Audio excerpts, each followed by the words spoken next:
A video review of the Asakusa Hotel Hatago in Tokyo, Japan. This hotel is one of the smallest hotel rooms that I've stayed in. I'm going to show you just how small everything in here is.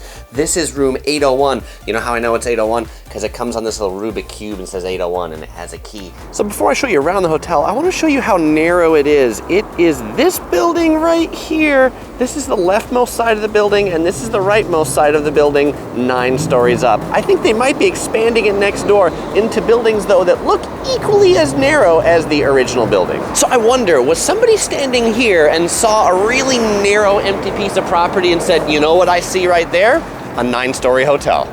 You know what I would see there? Probably a vending machine. This room, I think it's about 14 square meters. It has 2 twin beds in it.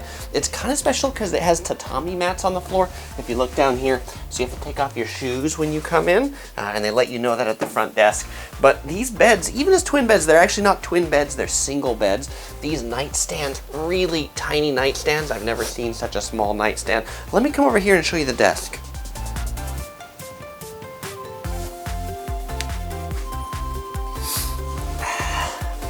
Right here's the desk in the room. I can't really get underneath it. These are the chairs in the room. They're these neat little bean bags that are full of beads. This is the table in the room. Again, small.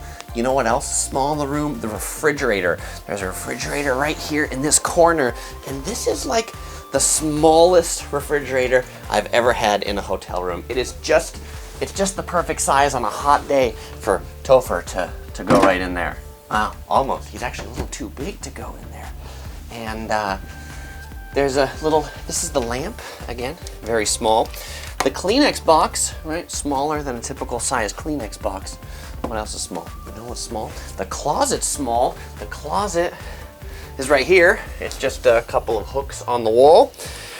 A small little entryway. We wondered what this curtain was by the front door, and there's just a window that I think faces nothing. And so the final part of the room I want to show you, the small bathroom.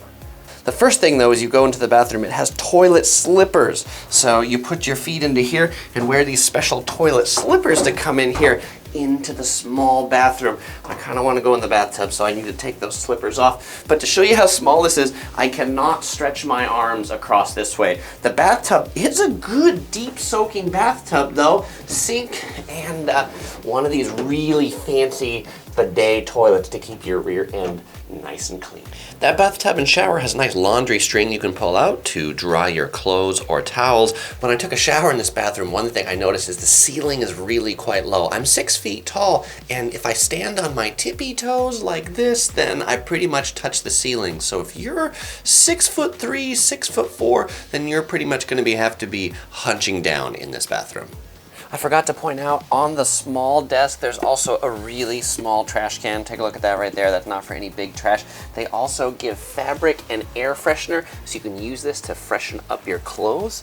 The clock is a tiny little clock right here by the bed, and I do like these lamps that are by the bed. They're kind of this like old Japanese paper style.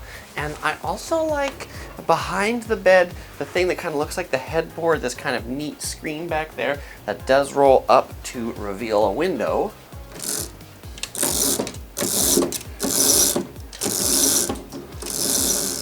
When it's rolled up, you can see the window right there. It has some kind of rice paper shades on it. So taking a look out that window in the daytime, this is the view, not much of a view to speak of because it's got bars on it, but it is nice because the window does open so you can get fresh air in it, but it is kind of noisy up here. You can see the roads and you do hear the sirens, so the window's not all that great as far as soundproofing goes.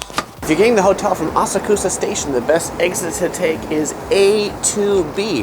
You can come out of that elevator and then just walk down this main street about halfway down this block and the hotel will be on your left. It's also just about 2 blocks from Sensoji Temple. You can see Tokyo Skytree here, and you should definitely make sure to check out the Asahi building. The building that looks like a beer. And once you're ready to go in, you just approach this thing, which is a door, and you get into a little staircase right here. If you can't go downstairs because you got big luggage, there's an entrance in the back with no stairs. But as you go in, you'll see the very small lobby with 1 bench and a desk, On the ground floor, just past the elevator, is a laundry room where you can have a washing machine, 200 yen per load, or dryers, 100 yen.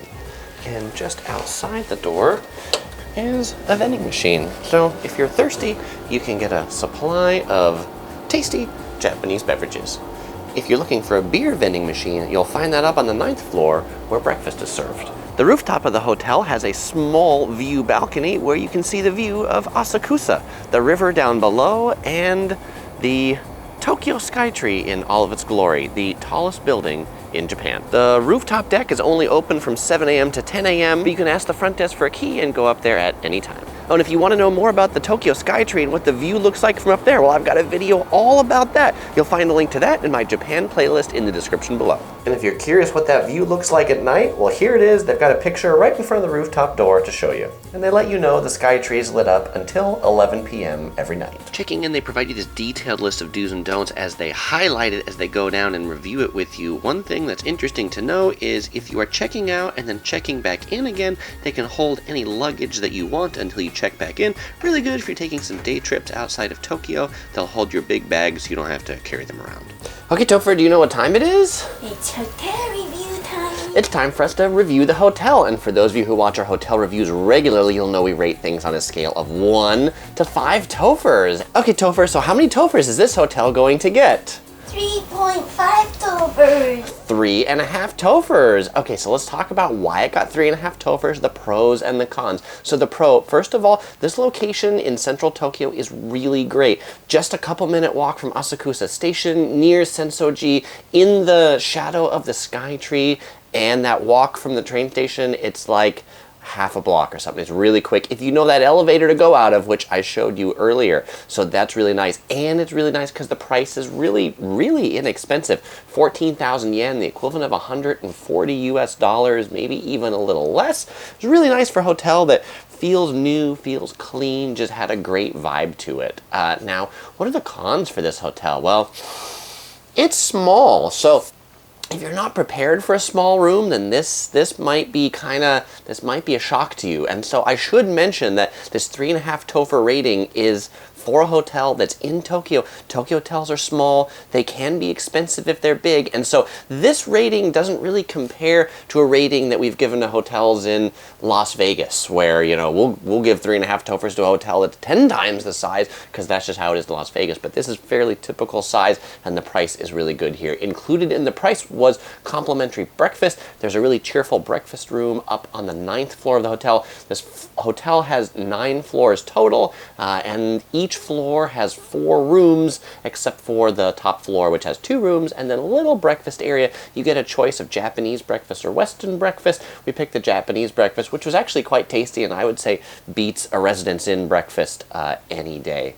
We slept pretty well. We just spent one night here. We spent one night here as we flew in from Haneda. It's nice because you can take a direct train from Haneda here. You don't have to transfer. It took about 40 minutes. We were quite tired, and so we slept well. I will point out that it does seem kind of noisy with street noise, so if you're a light sleeper, the street noise might kind of affect you. I think that's most big of an issue in these twin rooms, the O1 rooms that are facing the street. Ooh, Topher fell down. He's tired. Okay, resetting now that we got Topher up. The biggest cons, really just how small and cramped everything is. This is definitely not like child friendly if you've got a stroller. It's definitely not elderly friendly, people who have like mobility challenges. You know, these beds, they're really low, which might be hard for people to get up and down from. On the con side, I'm not really in love with how they did this threshold by the front door. There's 2 levels. This level right here is lower than this level right here. I had to put my shoe right here to let myself know that when I walk from the bed into the bathroom that I don't accidentally walk off this ridge right here and roll my ankle at night.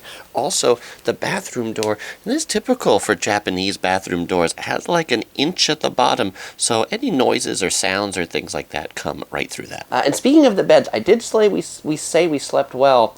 We were here for one night. I'm not sure that I'd want to spend lots of nights here because this mattress was kind of hard, and frankly the pillow, this is one of these like It's got the buckwheat shells in it, and it's only one, and so the pillow is kind of low. I would have liked a softer mattress and a little better pillow. But I do think this hotel is good on your way in or out of Tokyo. Since there's a direct train, you can get here without transfers from Narita or Haneda. That makes it pretty convenient, but it's not really big enough to spend a long time in. So now the question is, would we stay here again? Again, for one night on our way in or our way out, I think it's pretty reasonable. If I'm spending 3 or 4 days in Tokyo, then personally we would probably pick one that was a bit bigger. But if budget is one of your primary concerns, then I think this is a good selection for a budget-friendly hotel in central Tokyo.